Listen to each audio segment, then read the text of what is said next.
Next Gen Sector Partnership webinar series. Joe, I'm wondering if we should go ahead and kick it off and get started here. Yeah, absolutely. Sounds great. Thanks for joining, everyone. This is Joe Collins with the Iowa Department of Education. Just wanted to welcome everyone. And again, thank you for taking time out of your busy schedules to join. We've got a great session today, the first in a 5-part series of webinars with a successful national model, the Next Generation Sector Partnership Model. We've got a couple of fantastic consultants here today to talk about this model and how it's worked so well in other states and some of the things that we can potentially bring to Iowa. I know I've talked about it with some of you already.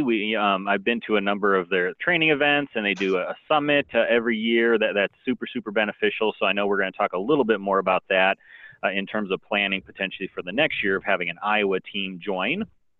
But a little bit of background about myself and sector partnerships in Iowa to kind of set up the webinar. I'll also be kind of chiming in from time to time about different things and how we're maybe seeing that play out across the state, just to add to the conversation. But I was hired close to 3 years ago now by the Iowa Department of Education to help lead the statewide effort, either to help plan and build sector partnerships or to help support those that were already in operation. We currently have around 50 total, kind of spread across different industries, the majority of which are actually manufacturing, though. We've got strong manufacturing sector partnerships across the state. So I was hired to come in and then help support those that were already in existence, or like I mentioned, kind of help with some of the planning and the launching of them as well. I've been lucky in my role with the state where we already have some really rock star sector partnerships in operation. So they've been great in helping me better understand that landscape and then networking with one another in a number of different ways to learn from each other. So I'd be happy to run through anything with anyone after the call or after the fact. I'd also direct everyone to our website. If you go to sectorpartnerships.educateiowa.gov, there is a ton of information about sector partnerships in the state of Iowa. So there it is. I got a little ahead of myself. But there's also an interactive map to show where they're located and what industries and some contact information. So again, I know we've got a pretty diverse group on this webinar, and it's being recorded for future audiences to review. If you're curious about current contact information in the current landscape, I would direct everyone to that website just to see what's going on in their backyard, and then to start joining those efforts.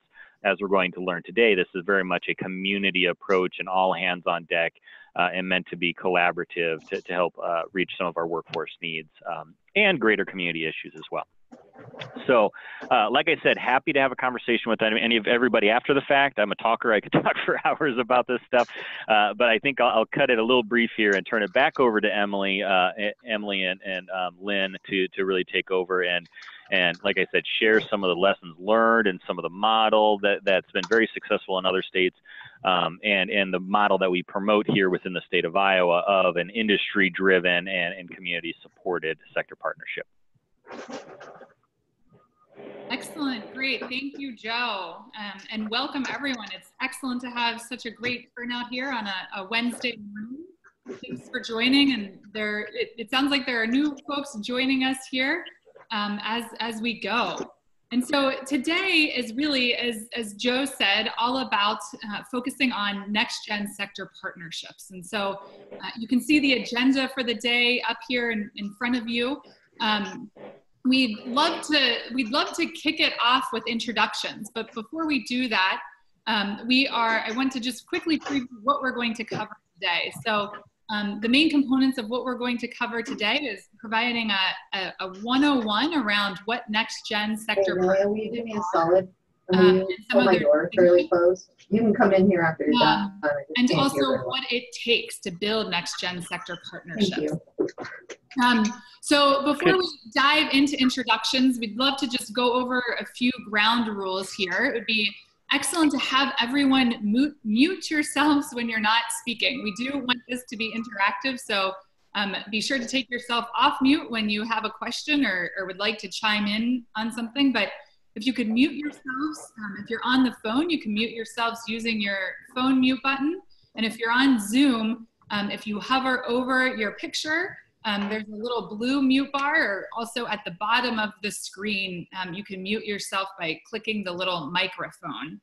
I also want to encourage everyone to use the chat box. And so if you go to the main menu bar of your Zoom screen, you will see the Zoom group chat, and would love to kick it off by having you all introduce yourselves. So typing in your name, your region, and any partnerships that you are already involved in.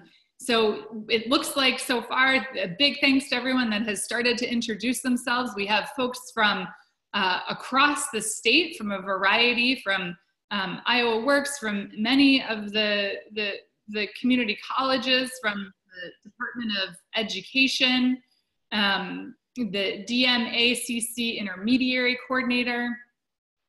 So thank you all for joining, and please do use the chat box there now to introduce yourself and who you're with. We are going to move into breakout rooms here in just a second, so that you can get to know one another and connect with one another that way as well. And before we do that, I just want to hit on what it is that we hope to cover today. So today, we really hope that you walk away with an understanding of what next-gen sector partnerships are, that you walk away with some new inspiration and new ideas based on the examples across the country. We're also going to provide a high-level overview of the disciplined and replicable next-gen sector partnership process. So there is a step-by-step process to building and sustaining next-gen sector partnerships that we will cover today and preview today and get more in depth on throughout the webinar series. And then lastly, we hope today that you'll walk away with some very practical ideas for action. And so quickly, I'll move into introductions here. So my name is Emily Lesh, and I work as a part of the Next Gen Sector Partnership team, and I'm staff with the Next Gen Sector Partnership team across the country. I've been in this role for 3 years now, and prior to this, I worked for about 10 years in the state of Colorado, where I was the assistant director of the Colorado Workforce Development Council, or the state board in Colorado. And there in Colorado, I helped really build the infrastructure for supporting regional next-gen sector partnerships across the state, but also provided hands-on assistance to partnerships across the state. And I'm so pleased today that Lynn Vossler is joining us. And I worked really closely with Lynn when I was in Colorado, and have continued to work closely with her as a key faculty member of the Next Gen Sector Partnership Community of Practice. Lynn, can you say hi and introduce yourself? Yes, so again, Lynn Vossler, I'm Director of Workforce Solutions for Front Range Community College in Colorado. We have about 30,000 students. We have 4 different campus sites, Fort Collins, Longmont, Westminster, and Brighton.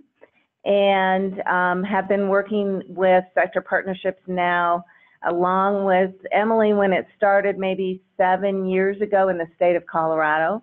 We have 2 very successful partnerships in northern Colorado, our healthcare sector partnership and our manufacturing partnership. And I've also helped to get the Boulder Broomfield tech partnership up off the ground, and I'm working some in Wyoming to help with some of their partnerships, the specific one in manufacturing. So eager to talk about partnerships.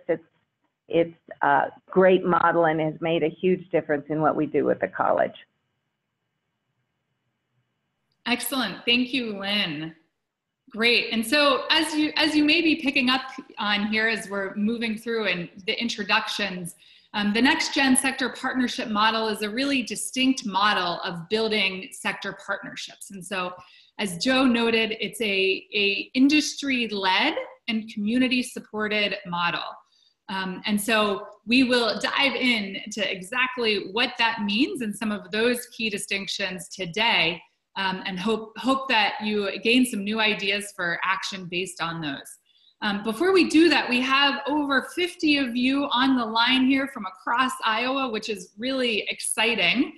And so I'd love to just I'm going to have everyone enter breakout rooms really quickly here. And in these breakout rooms, I'd love to have you each introduce yourself. So you'll be able to speak to one another in a smaller room. So introduce yourself, who you're with, and any partnerships that you're currently involved in. It'd also be great if you could share with one another what you really hope to learn or would like to really walk away with from this webinar series. So I am going to have you all enter the breakout rooms now. So there'll just be a quick pause as you enter these breakout rooms, and hope this will be a way for you all to begin interacting with one another and building new connections across the state of Iowa as well. I know you all interact across the state, but it's always great to reconnect with old friends or make new connections. So you'll be joining the breakout rooms here momentarily, and you'll just have about 3 minutes to introduce yourselves to one another.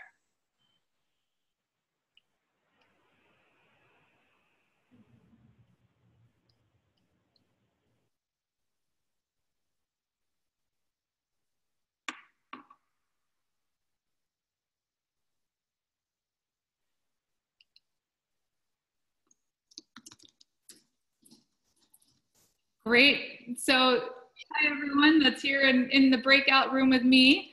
It'd be great to have you all introduce yourselves, who you are, what partnerships you're involved with, and anything you'd like to take away from this webinar series. And I am going to be moving between breakout rooms here.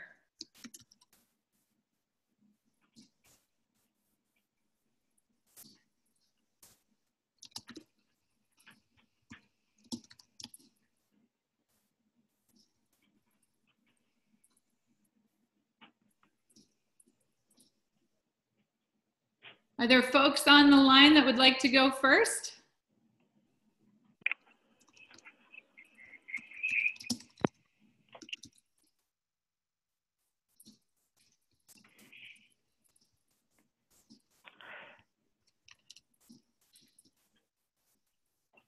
Hi, this is Amy Meyer from Central Iowa Works with the United Way of Central Iowa.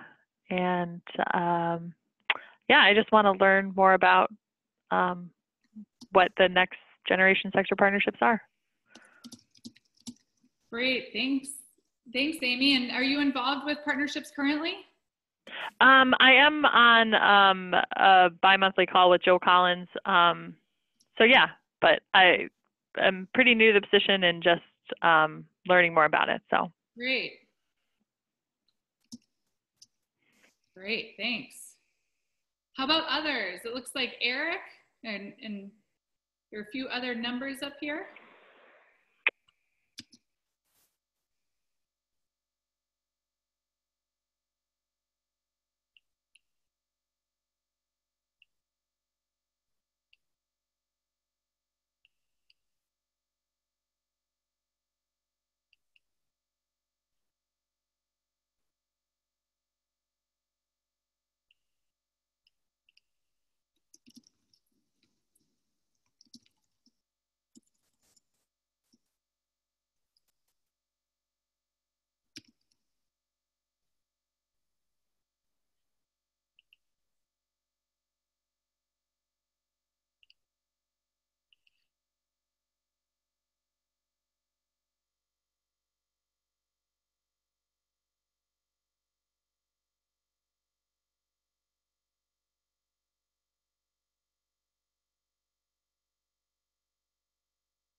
right, it looks like folks are coming back in here to the main session. We're going to dive into the content. Some folks are still joining back in here. I hope you all were able to connect with one another and get to know a little bit about some of the folks on the line here.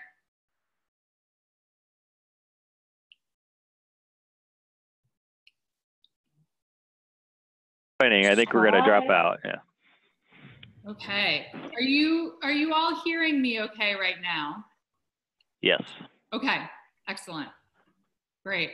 Yeah, so thank you all. It looks like, I think the breakout sessions, everyone is back in to the main room here. So we're going to get started and dig into content. I hope you all in the breakout rooms were able to maybe connect with some old friends or old colleagues and make some connections with some new folks. So that is one thing that we hope to really spur here over the webinar series. Over the next 5 weeks, there are connections across the state as well. We also hope that this will be really interactive. So today, as we move through our conversation about next gen sector partnerships, please do not hesitate to ask questions and to provide examples about what you've seen work well or challenges you might be facing. So I already previewed that next gen sector partnerships are a really distinct and disciplined way for building sector partnerships. And this model of sector partnership building is really based on decades of learnings and research, pulling together the best of what we know works in terms of building industry-led partnerships. So from the workforce development side, this has traditionally looked like specific training partnerships and partnerships focused on the specific training needs of industry. And on the economic development side, we have taken lessons learned from the clusters of opportunity. And on education, we know that we have many lessons learned from decades of engaging businesses through advisory councils, career pathway work. And so what the Next Gen Sector Partnership does is pull all of these best practices and learnings together into a really practical and step-by-step process for building sustainable sector partnerships. And so at the premise of this work and the premise of why we're building sector partnerships is really focused on a few key things. And so every community across the country is really focused on and also it's critical that communities grow good jobs and connect people to these jobs. It's essentially the underpinnings of economic prosperity across the country. And so the challenge is that growing good jobs and connecting to these jobs are the responsibility of many different organizations and community groups across the country and across the state of Iowa. And so it's no different across Iowa.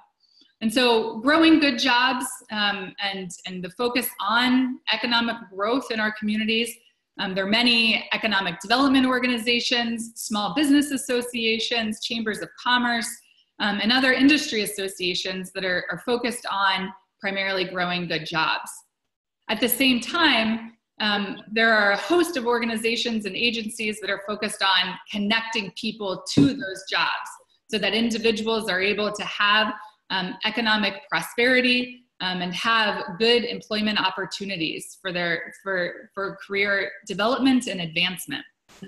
And so the organizations that are responsible for connecting people to these jobs are workforce development boards, community colleges, with the core programs within the Workforce Investment and Opportunity Act. There are also often many community-based workforce training programs or nonprofit organizations focused on connecting people to jobs. And so the underlying problem here and potential risk is that there's so many various organizations and entities that are focused on growing good jobs and connecting people to jobs. And all of those entities need to engage with businesses and industry and really have their finger on the pulse of what industry needs in order to be able to do their job effectively. And so the issue here is that collaboration is hard.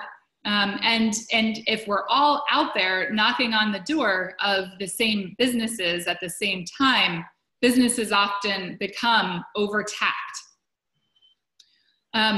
And so there's also no one point of accountability. And so all of these different organizations that are focused on growing jobs and connecting people to jobs are set up in systems. It's just the way that it is, that have a variety of funding streams with a variety of performance metrics, a variety of grant guidelines that have to be followed. And so in the end, that can make collaboration more difficult because of various competing interests and points of accountability. And in the absence of real common points of accountability, grant programs and other grant guidelines often become that common point of accountability. And so at the end of the day, businesses across Iowa, but what we really see is across the country broadly, and communities across the country, is that businesses are becoming overtapped.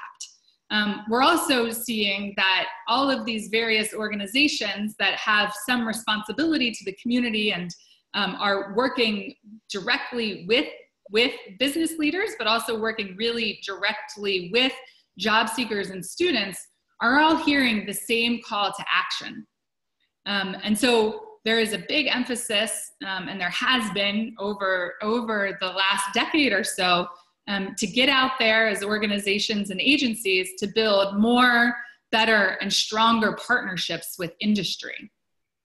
And so we've already hit on what the risk of that is. And so the big risk here are that employers become burnt out and step back.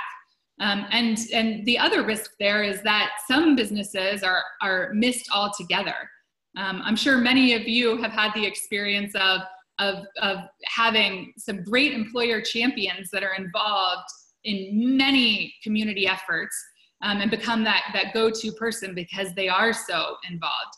And the issue becomes there is that there are often many business leaders that are eager to get involved, but that are missed altogether in communities. Next, there is the next consequence and risk is that there's not a critical mass of employers. And so with that, it's hard to really have a full sense of and to base programs that are being developed or curriculum around the true critical mass of employers' needs. And so there's not integrity in how these training programs are developed. They might be developed based on the needs of a small set of business leaders. Third, and I think this is one of the things that might be the greatest risk of all that I see across the country, is that there's a perpetual skill gap. And so essentially students and job seekers aren't getting the right education at the right time.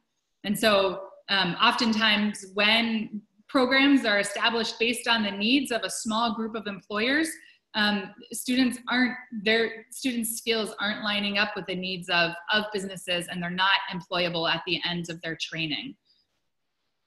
This also, fourth, you'll see here, results in an undersupply of a labor market. And so you can imagine communities and labor markets where there aren't the skills that are needed and the talent that's needed to keep that business and that industry moving forward and thriving. Companies pick up and leave altogether. And then lastly, there can become an oversaturation of the labor market. And so what this means is that there are too many people with the same set of skills that they're not employable. And so what happens then is that people aren't able to access jobs and get into those good family self-sustaining careers. And the other unfortunate thing that happens there is that there's often wage depression. And so the employers are able to pay less for the skills that individuals do have. And so at the end of the day, the important thing to keep in mind is tackling these risks. And how do we get that critical mass of businesses together to really truly align education, training, and other community support programs with the needs of businesses. And so that's what Next Gen sector partnerships are focused on. And so you can see here the graphic that Next Gen sector partnerships are about bringing businesses together at the center table to collectively identify their shared opportunities and opportunities for action in their communities. So businesses are at the center setting that table and setting the agenda. But they're not doing that alone. They're doing that together with community partners from across adult education, from K through 12, community colleges, chambers of commerce, community-based organizations. And so as we hinted at and talked about earlier, that as long as community partners are continuing down their parallel tracks of engaging businesses will become overtapped and left out of the conversation. And so this model is really calling on community partners from across education, workforce development, and economic development, as well as other community-based organizations to coordinate, align, and work together, and to support the needs of businesses and the agenda that businesses from one industry are identifying.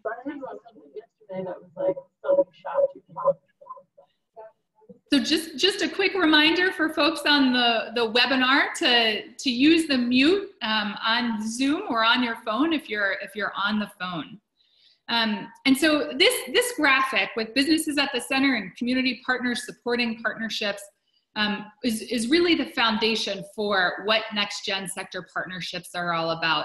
And so today, we're really providing the overview of what these partnerships are and some of the key distinctions. But over this series, we will break down the step-by-step process and what these partnerships are all about, and how you build this community support this table of community support partners, as well as businesses. And so a very basic definition here of sector partnerships is that we've touched on so far, is that partnerships are regional partnerships. And so what I mean by this is that these partnerships are not based on jurisdictional boundaries of one service area of a community college, or one economic development region, or one workforce region. These are regional partnerships that are focused on the labor shed of an industry within an area. And so a good way to think about the regional nature of these partnerships is often the commuter shed or labor shed that businesses within that industry pull from. And so these are regional partnerships with businesses from one industry. And so for instance, manufacturing partnerships or healthcare partnerships. They're not bringing together multiple industries. And they also, as we've hit on, the businesses are supported by and work together with public partners from across economic development, workforce development, education and training, and other community organizations. And these partnerships by nature are addressing the shared competitiveness needs of their industry. And so these partnerships are not just focused on education, on training, on advising one specific program. They're focused on the shared workforce needs, the shared needs and the shared needs of the industry as a whole within that region.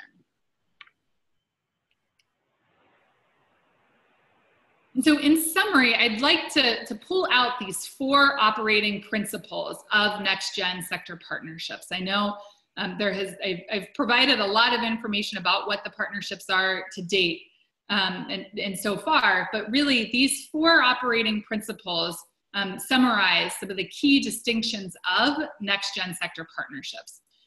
So these partnerships are all about the industry pool versus the program push. And so what I mean by that is that it's about putting industry in the center to identify their needs, and really the partnerships are tackling and addressing those shared needs of the industry. What these partnerships are not about is approaching a group of businesses and pushing one particular program on them, or being focused on one particular program. So for instance, these partnerships are not partnerships built on informing or gathering input from business leaders on one workforce program, or around the incumbent worker training needs of a particular industry. And so it's about businesses serving as that magnet or the pool for working together. So I'd like to, Lynn, just pause here and ask how you have seen this industry pool versus program push play out in real time.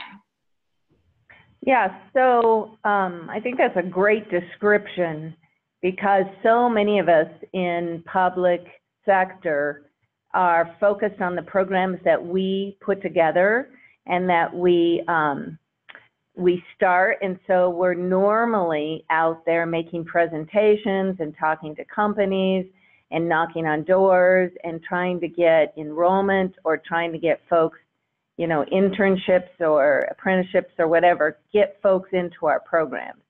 And the feel that, you know, pull versus push, that's a great description, because it feels as if you're always pushing. And what's so impressive about the partnerships is that those industry folks at the middle of the table, when they decide they want to do something, you don't have to be pushing a rope uphill. All you have to do is respond to what they've asked for, and they're already there, and they're already putting folks in. So I've seen it work really well with all of the partnerships. It takes some time to get those businesses to take control.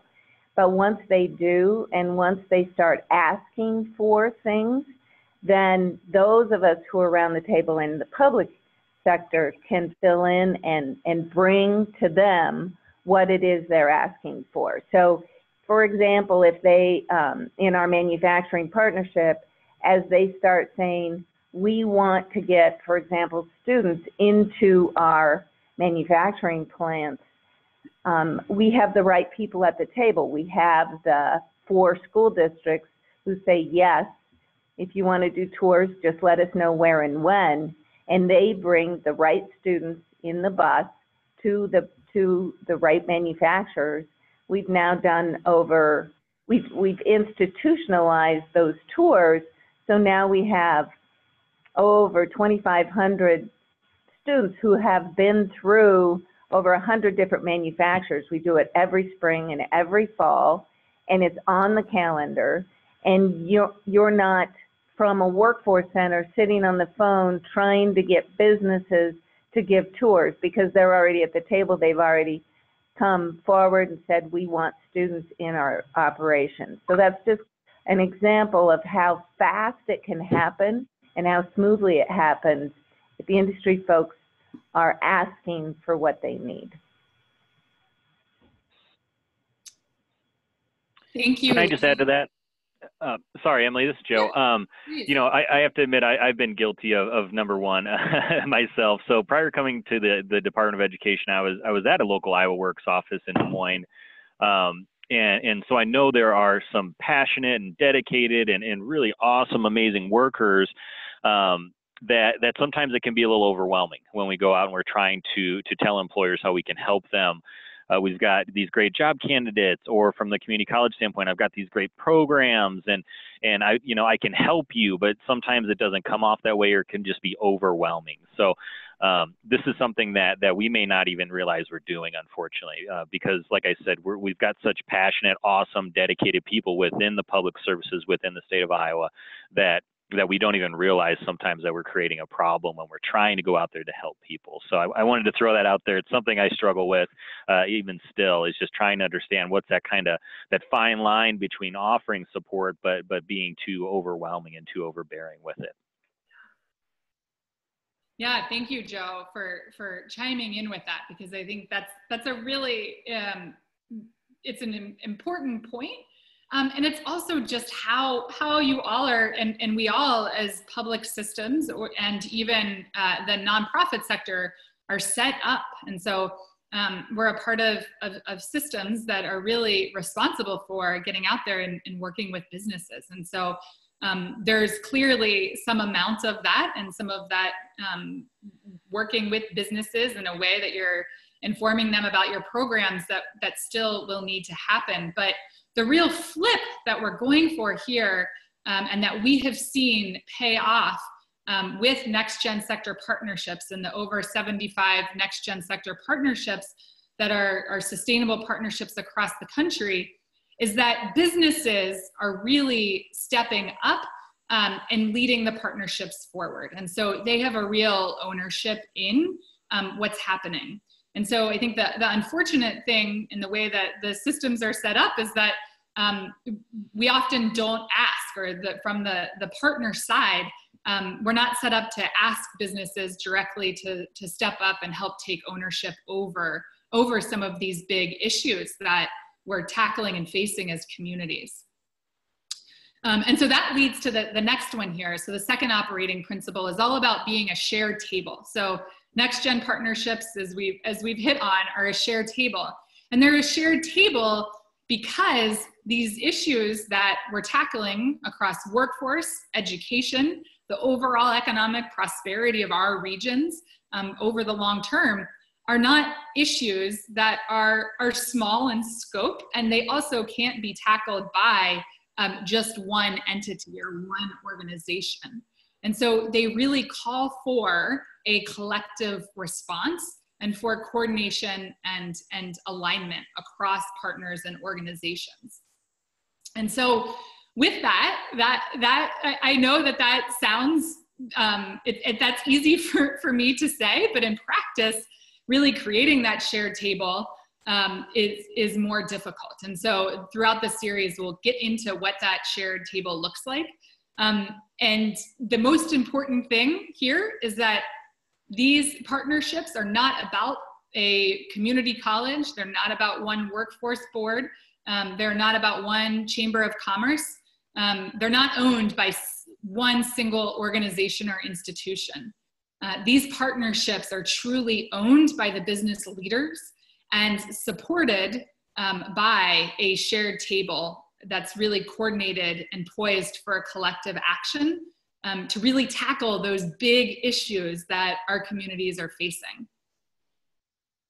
Lynn, are there quick examples you'd like to chime in with there, or other things you'd like to do to help fully paint the picture of why that shared table is so important? Well, I think one example, and I think this is nationwide, you're seeing some shortages, especially around healthcare. Medical assistance is one that we hit in Colorado, and we had many healthcare organizations that were asking for, they just couldn't hire enough medical assistants. And our MA program was 2 years long in the community college for folks who are going to make $15 to $17 an hour. We were asking them to invest in 2 years worth of education. Once we had a shared table and we had the community college system there at the table, and all the businesses who were pushing for a quicker way to get MAs trained, we changed that curriculum to a one-year certificate. That happened in about 7 months, any of you who are involved in curriculum writing or putting programs together at colleges know that that's pretty awesome. But it happened quickly because we could sit down with those healthcare folks and just say, what exactly needs to be a part of this program? What do we need to change? So that's an example of everybody being at the table at the right time to make it happen quickly. Awesome. Thank you, Lynn. Powerful example of how by coordinating and aligning across partners, you have a bigger impact in the end. Yep. All right, so the next operating principle here is around businesses and industry being invested for the long haul. And so these partnerships are focused on, as we've talked about, the broad economic prosperity of communities across the country. And so that requires businesses and industry really rolling up their sleeves and being a part of the solution, and not being a part of the solution for one meeting and to advise on one particular program. They need to be a part of the visioning for what the community is, and they need to be a part of activating in order to respond long-term to the needs of the community. And so business and industry are invested over time in next-gen sector partnerships. And so the overall sustainability and engagement over time is a key principle of next-gen sector partnerships. And I don't want to paint that this is all easy, as Lynn mentioned earlier. This takes time, and building this true industry investment and ownership takes time, and it takes patience, but the impact in the end is worth it. Lynn, can you provide a quick example of what business investment over time looks like, and even just how long your partnerships have been around?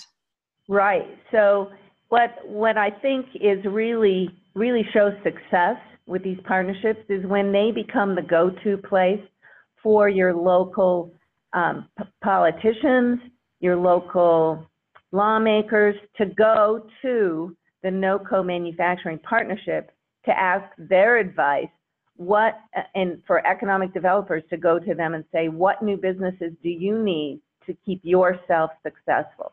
Who do we need to be attracting to the area to keep manufacturing successful in this area? So I think when you see that long haul and that investment taking place, it's when that group becomes the go-to group for folks to come and get advice on that particular industry. Mm-hmm. And Lynn, how long have the NoCode Healthcare and NoCode Manufacturing Partnership been around? So both of them for almost 6 years. And as you talk, we have some folks who have been there for 6 years, some of the industry folks, and then we have others that have come and gone. So we look constantly for ways to sustain that and look for new business leaders all the time.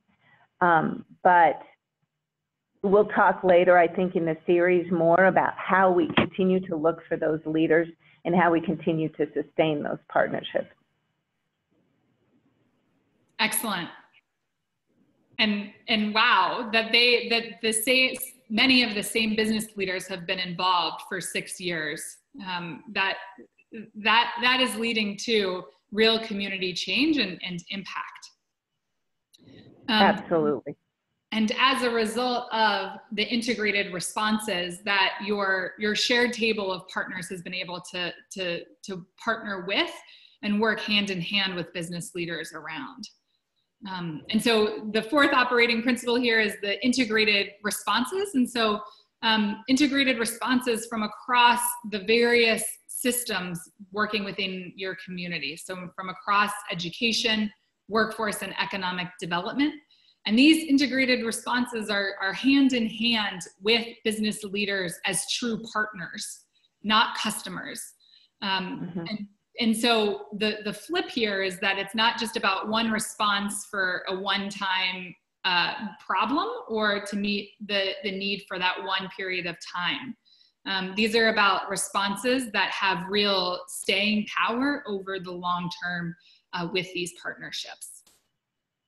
Right. For example, with the MA program, not only did we make the change in the curriculum, then Workforce stepped up to the plate and helped us recruit. And so they really take an active role in doing recruiting for the MA side. And then they help to offset some of the tuition along with the companies. Great example. Thanks, Lynn.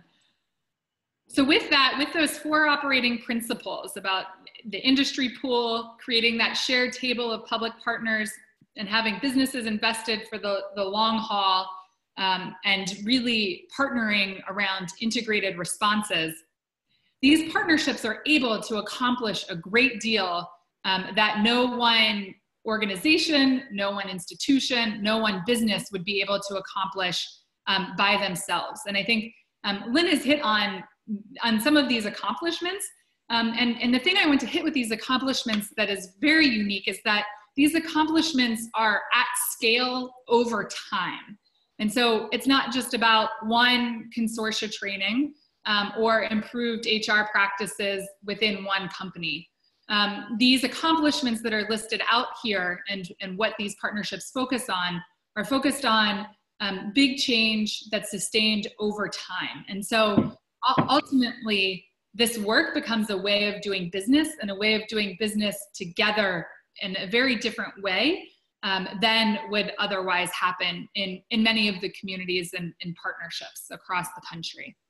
And so accomplishments from the workforce development and education side, these partnerships, and Lynn's hit on many of these examples already, but these partnerships become a real hub for continuous development of career pathway systems. And so by using the word systems intentionally, it's not just development of a career pathway program, but also of how these various programs interact and link together to create a continuous system and pipeline of opportunity for students and job seekers in their communities. They also focus on aligning curriculum with the needs of businesses, also aligning actual job descriptions with the knowledge, skills, and abilities that businesses are looking for in real time. Consortia training, so what this looks like are a group of healthcare businesses or a group of manufacturing businesses working together to provide training that they all have in common. I'd love to just pause here. And so these accomplishments are just one piece of what these partnerships accomplish. They also have a host of accomplishments around economic development. And so, and for the overall economy, and to ensure that there are thriving economies in communities. And so things like shared transportation cost and manufacturing partnerships that have figured out that they're shipping product to the same spot, and so they bundle their transportation needs together. Also supply chain coordination. I think some of the many of the most powerful impacts and also some of the quickest impacts in these partnerships come from the new relationships and connections that are developed and built through next-gen sector partnerships. So things like business-to-business networking resulting in new opportunities for business growth, connecting with local suppliers in their communities. I would love to, Lynn, first turn to you and ask you what accomplishment that you've had across either the manufacturing or healthcare partnership has most surprised you over time? What's something that you've been able to accomplish by coordinating and working together that you might not have been able to otherwise? So our NoCode Manufacturing partnership right off the bat said they need better opportunities to network and better opportunities to look and build their supply chain. So they put together the NoCom, which is a supply chain event, and the very first year, which was pretty outstanding with the small group of manufacturers that started this group, but they now have run NoCom every year for 6 years, and with 900 folks attending, over 200 manufacturers there with booths, and the thing that is surprising to me is the amount of business that takes place at NoCom. Almost to a person, they increase their business based on that show, because it's all about what are the manufacturers that are available in Northern Colorado, and what do they make, and what can they bring to the table. And so many of them didn't even know, you know, they're buying a part from somewhere else in the US or overseas, and they find out that there's someone locally who can do that, who can put that part together. So the other thing that's important about that is that it is now an institution. It happens every single year. And so that, when you talk about real change, that's going to make a real difference in the economic development in the area. Wow. And what always surprises me about this example, and I worked in Colorado when NoCom was first kicked off, and it was a small trade show. I don't even know, I don't know, were there 100 businesses that participated in that first one? Right. I bet there were, I don't know, somewhere between 50 and 75 businesses, and now it grows every single year. Yeah, it's awesome to just hear how it's grown.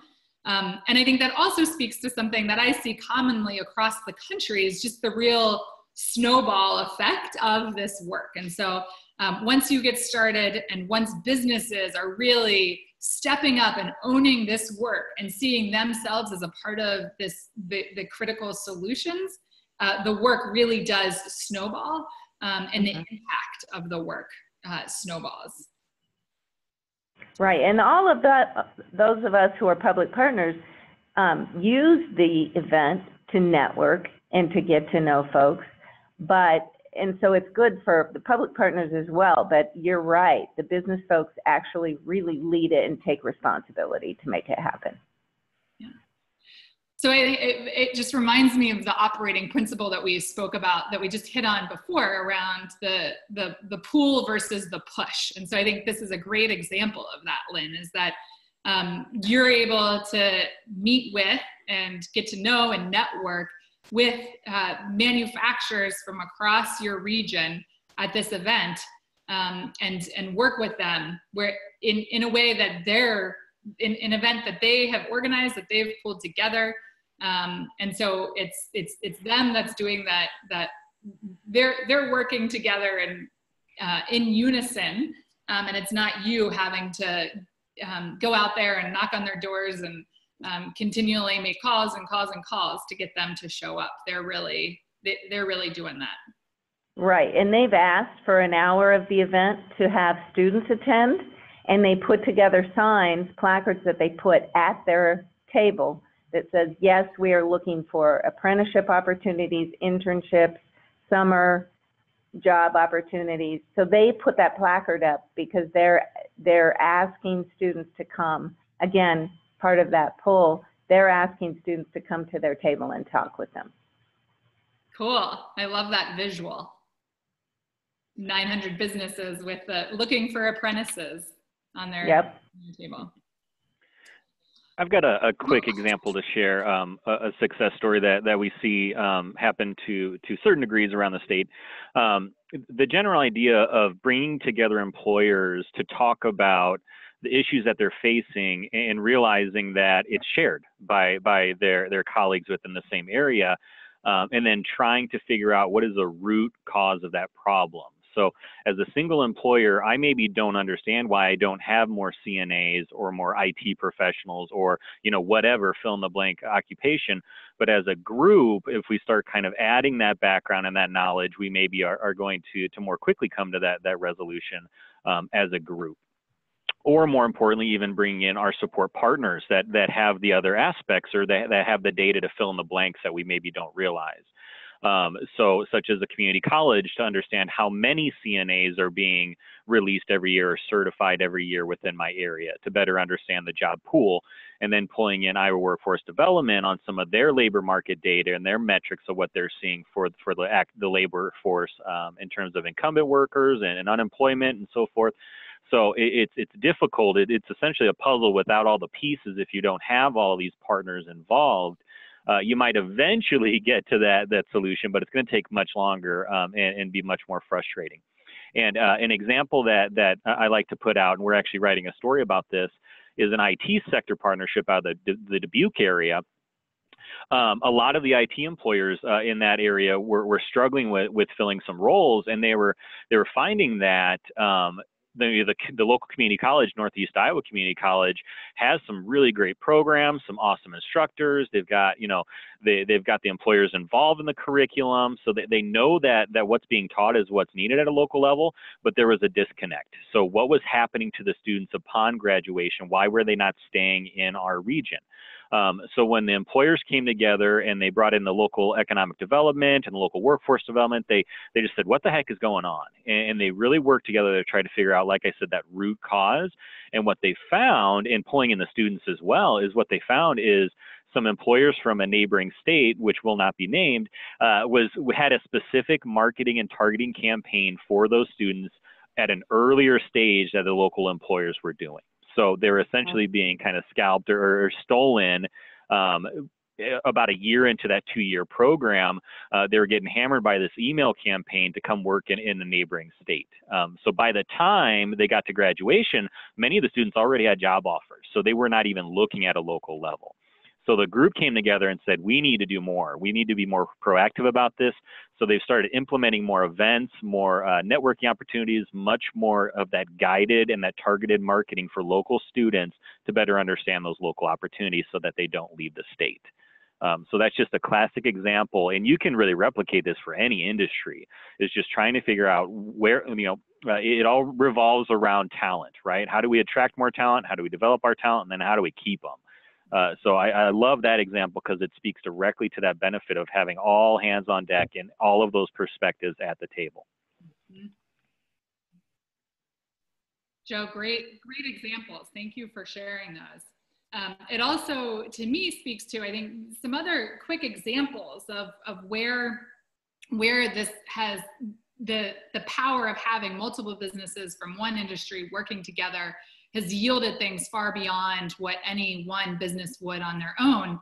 And also just the real value of the business relationships is with the Central Pennsylvania Manufacturing Partnership. And so in the Central Pennsylvania Manufacturing Partnership, at one of their partnership meetings, there was a conversation about the fact that and a few businesses in the room began to realize that they were all working to adopt a similar supply chain management software.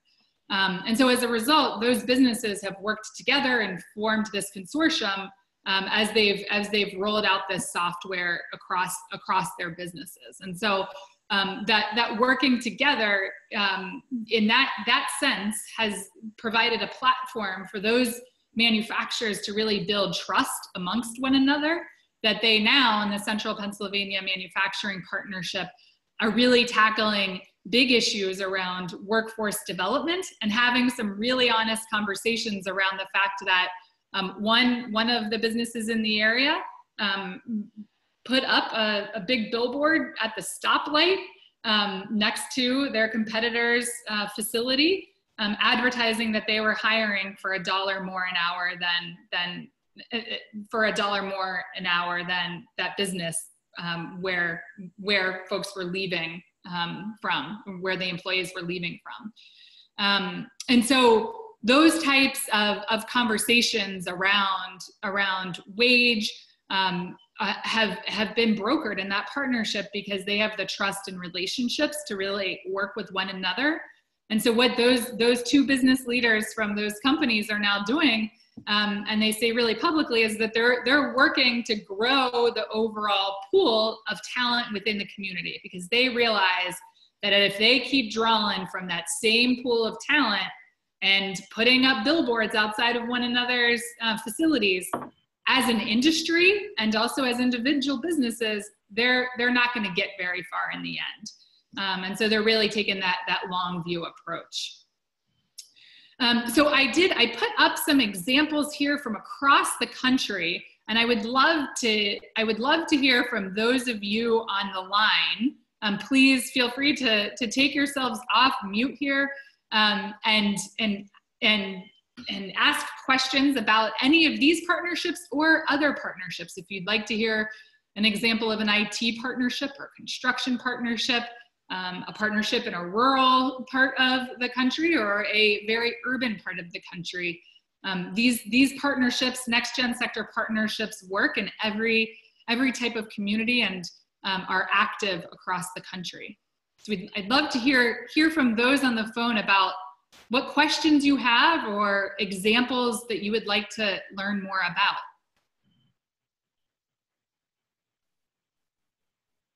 We've been providing a lot of information here. We'd love to hear from you, those of you on the line.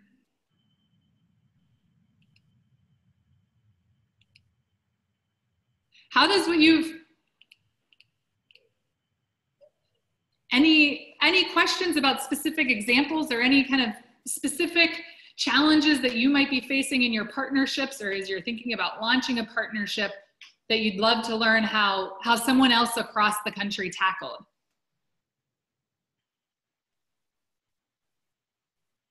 I think the problem we have in this region is that the businesses don't show up. Businesses it's hard don't to get show up to the table to actually even discuss what their industry needs are. Mm-hmm. Yep. Well, and I can speak to that. I know, Emily, I'm helping get a sector partnership off the ground in Laramie, Wyoming, which is pretty rural. And we've had 4 different meetings, where we've had 2 and 3. And this last one, we finally all said, we kind of made a list of all that. There's actually 45 manufacturers in Laramie, Wyoming, but we could only get 2 or 3 to the table at once.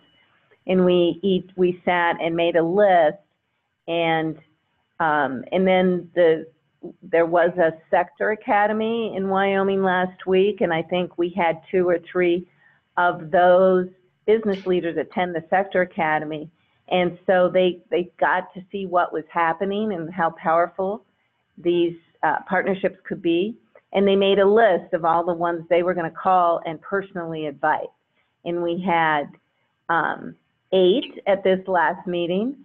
So we were thrilled. And as people talked around the table, those business leaders really started getting excited and taking control over what they wanted to accomplish. For example, we were trying to get the superintendent to come, and one of the business partners was good friends with him and said, I will invite him and I'll bring him. So it's that personal invite, and it takes time, of course. It just, you will see, we've seen several meetings with 2 and 3 and 5. But as they start seeing some wins happen and can talk with their cohorts, we are starting, this partnership is starting to get legs.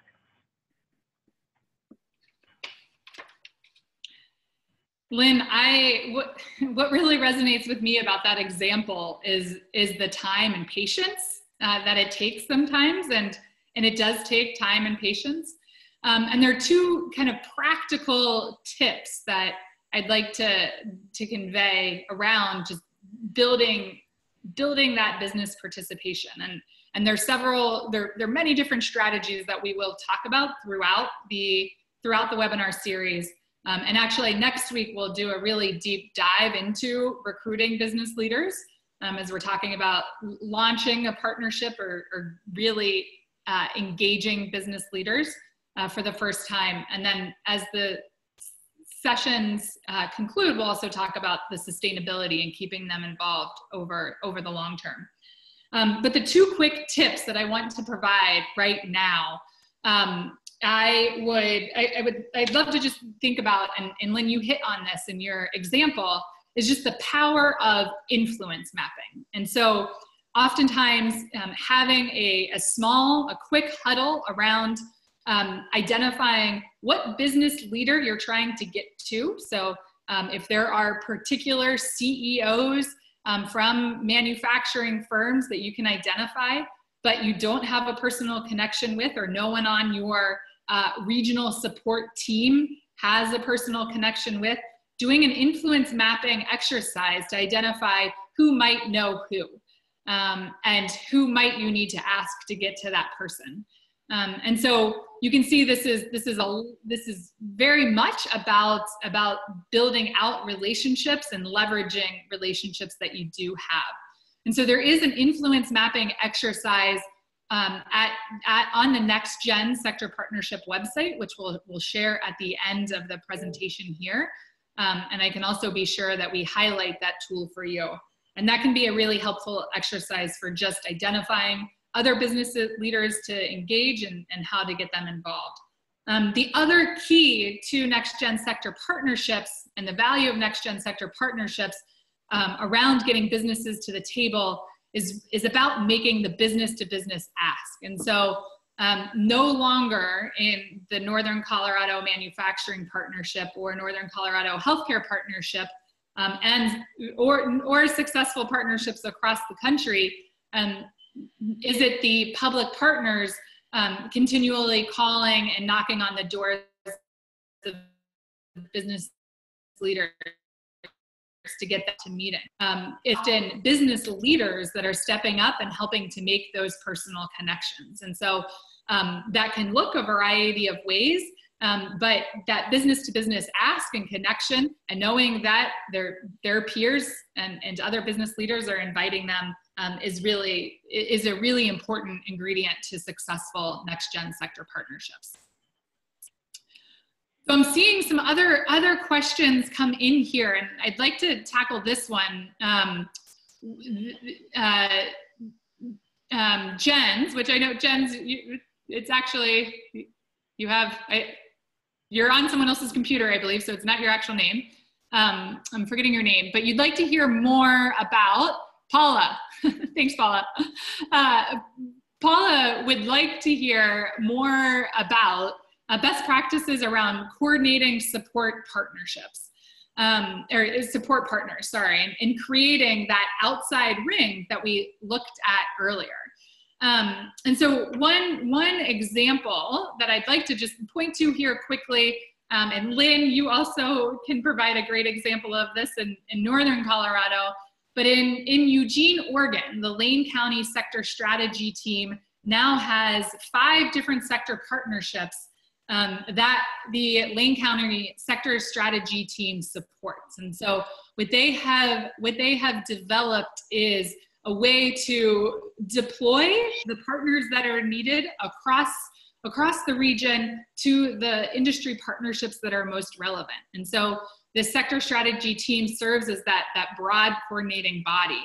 And there is documentation. We have some examples about how Lane County has done this, but also some important tips on how to get to that point, because clearly getting to that advanced stage where you have 5 partnerships and this coordinating body across them is not something that happens overnight. It takes a lot of work, identifying those right partners, getting the right partners on board, and also working to get partners who are willing and ready to put aside their own turf issues, frankly, to come to the table and work together. And Lynn, I'd love to hear your comments on this as well. Right. So we have a similar experience with in Northern Colorado with a central group of conveners. So we have someone from economic development, from workforce, so both workforce centers, and from the 2 community colleges. And we have actually put together a public partners team that meets on a regular basis and kind of takes what we're hearing from the business leaders in the partnerships, and we spend our time mulling over how can we solve some of these problems and how can we come to the table and help with this in a group.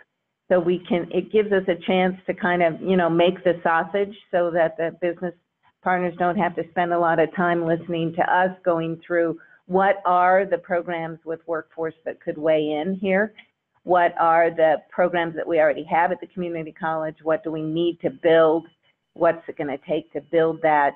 So it's a response to what we're hearing from the businesses, but it gives us a chance to sort of talk that through with just the public partners. And then as we set up new partnerships, then you've got that core team ready to go. Excellent, thank you, Lynn. I was just looking at a few of the other questions that have come in here. Gina, you raise a really important point and question here around just the number of manufacturing companies in your county as a whole. And so I do want to be really clear that this next gen approach does not always make sense. And so next gen sector partnerships work where you have a critical mass of businesses in one industry that are really poised and positioned for collective action. These partnerships don't work well when industries are on decline, or there just isn't a critical mass of businesses from one industry in that region. And so I wanted to make that clear. So it's important to really hone in on, for adopting this model, the industries that really do merit that time and energy that it takes to have a fully coordinated and collective response. I also want to highlight there was a question that came through about rural areas working across multiple counties. And so the Central Pennsylvania Manufacturing Partnership that I noted earlier actually is a partnership across 12 different counties in the Central Pennsylvania area. And at first, they were a bit nervous about whether or not businesses would travel that far to a partnership meeting. And in turn, what they have found after launching now a year and a half ago is that they have very consistently had, they've had 30 business leaders or so attend each of their quarterly meetings and really active participation from across that 12 county region. And a big reason for that reason for that success is that they've really followed the disciplined process of building out next-gen sector partnerships. And so this process also gets to some of the questions that have been asked around around how to build out business leadership around the structure of a partnership. And so this step-by-step process is really what we will dive more in depth around in the following webinars.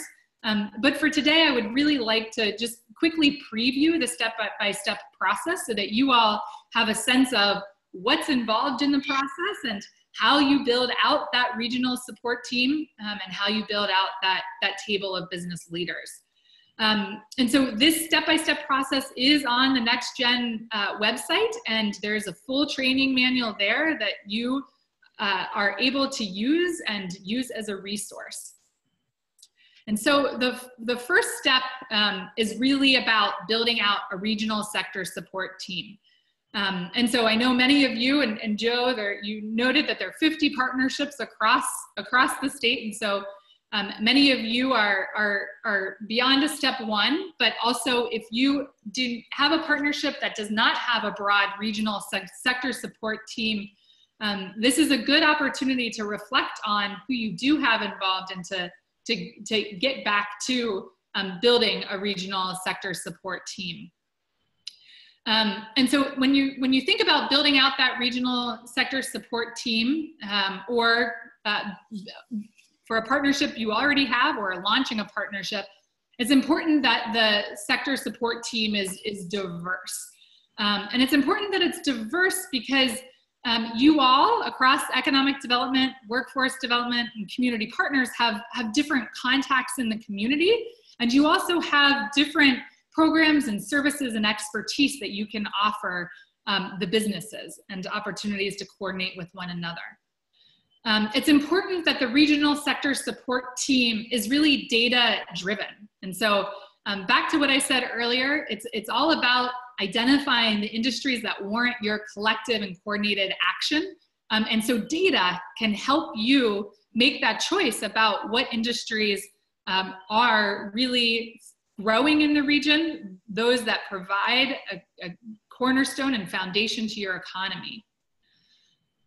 It's also important, and this last bullet around commitment, I think is the most important, because in 5 years, you will not have a coordinating body across multiple partnerships if there's not a real commitment to a shared approach across partners.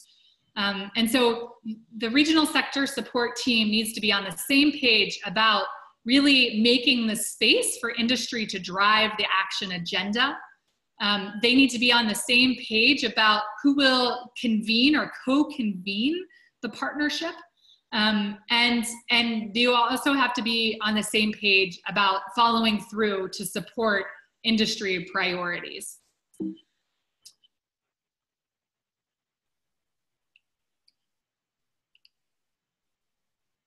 So I want to hone in on the convener and the role of the convener. When I noted it's important to be on the same page about having a convener.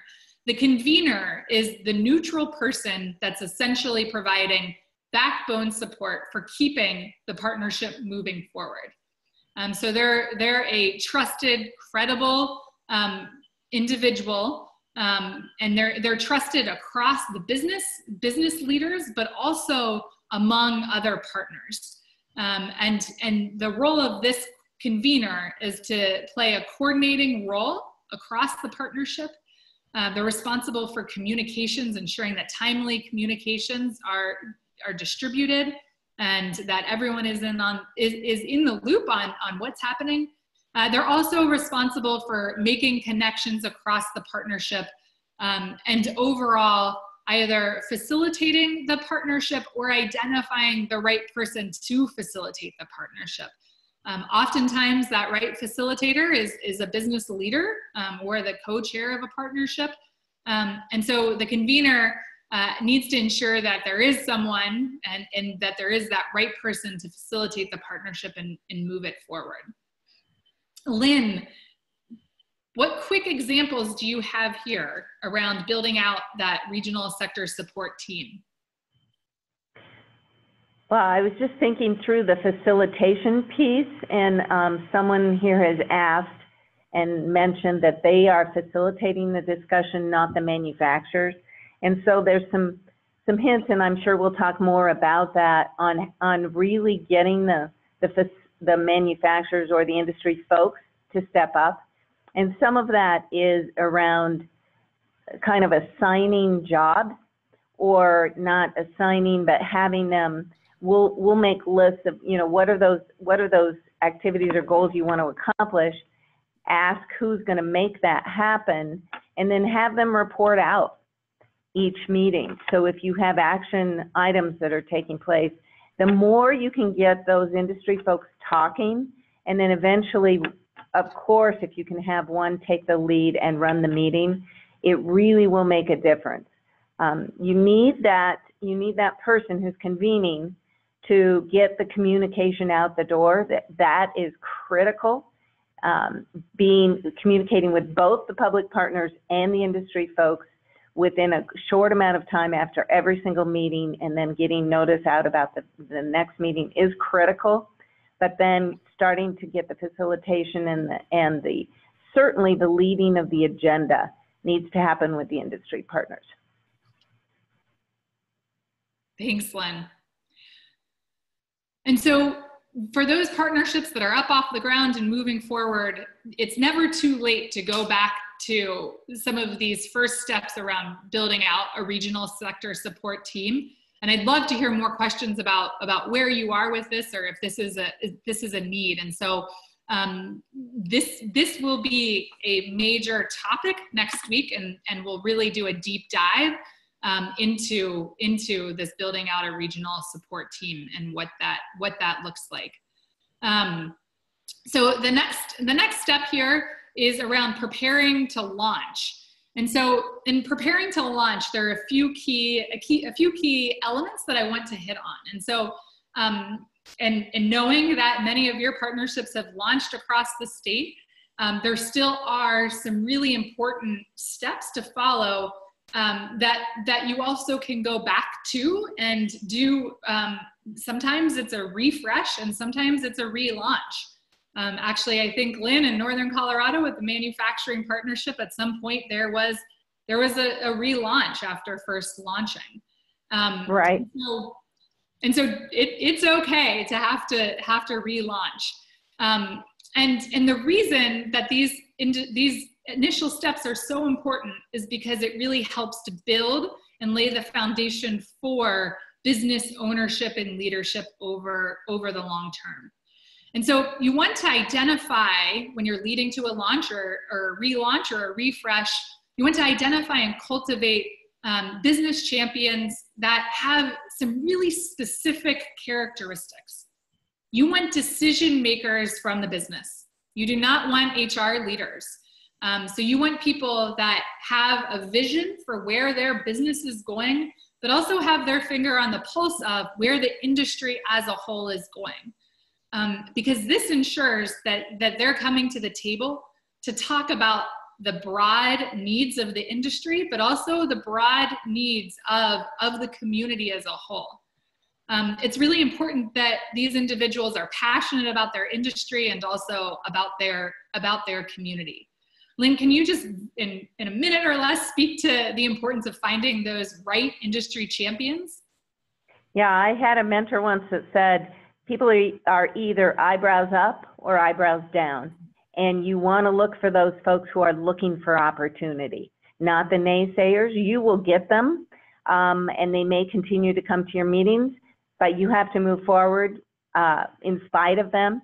So looking for those, and it's always a big surprise who they tend to be. It can be the smaller companies, but those folks who are passionate and eager to step in and lean forward start to emerge as you meet and start talking about what's important to them. And getting those right leaders in the room up front really goes a long way towards having business leaders over time step up and do things like facilitate the meetings, taking real ownership over what needs to happen to make the change needed in the community. Right.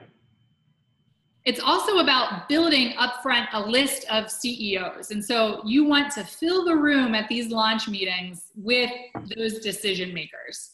And you want this invitation to be a business-to-business ask. So what that means is that you have a few key champions that are signing that initial invitation letter to the launch meeting. And so it's a business-to-business ask. It's not an invitation coming from a workforce board. It's not an invitation coming from a community college. So that catches people's attention and becomes a draw for coming to the meeting, a hook. At the launch meeting, the third step is holding that launch meeting. The launch meetings have a very set agenda focused on identifying the big opportunities for growth in that industry, in that region, and using that to catapult into a conversation around shared priorities for action. And these launch meetings end with commitments. And so in that meeting, you're walking out of the door with business leaders who have signed up for and committing to a specific ask or a specific task after that meeting. So it's all about action and commitment. And then from there, the next step in building out Next Gen Sector Partnerships is moving into action and quickly organizing and activating both businesses and public partners in order to result in needed change and action. And then getting to sustaining and evolving. And so over time, the partnership will continue to sustain and evolve with business leaders in the driver's seat. And so, as I noted, next week, we're really going to dig into the first 3 steps in more detail. There's some important nuances to this process that we haven't talked about, things like how you set up the room for a Next Gen Sector Partnership meeting. And so at that launch, there's a very specific room set up with businesses sitting at the center table in order for them to have the space to identify their agenda that in the end results in businesses being interested in coming back. Next Gen Sector Partnerships meet these 6 indicators of success, and these are characteristics of Next Gen Sector Partnerships that we will get to over these next 5 weeks. I wanted to preview them here, and you'll also have the slides that you can review after this webinar. Joe will be sending them out. And so as we wrap up here, I know we just have 2 minutes left. I'm going to leave you with these questions, questions for reflection to think about before the next webinar next week. And so it'd be great to quickly have you take stock of partnerships in your region that are bringing together business leaders. And so these may be partnerships that are sector partnerships. They may be other advisory councils. They may be chamber committees or other groups that are bringing together businesses from an industry. Are there other sectors that may warrant your collective action? Or are there other efforts going on across your region that might benefit from having a single table approach? So things to think about before the webinar next week.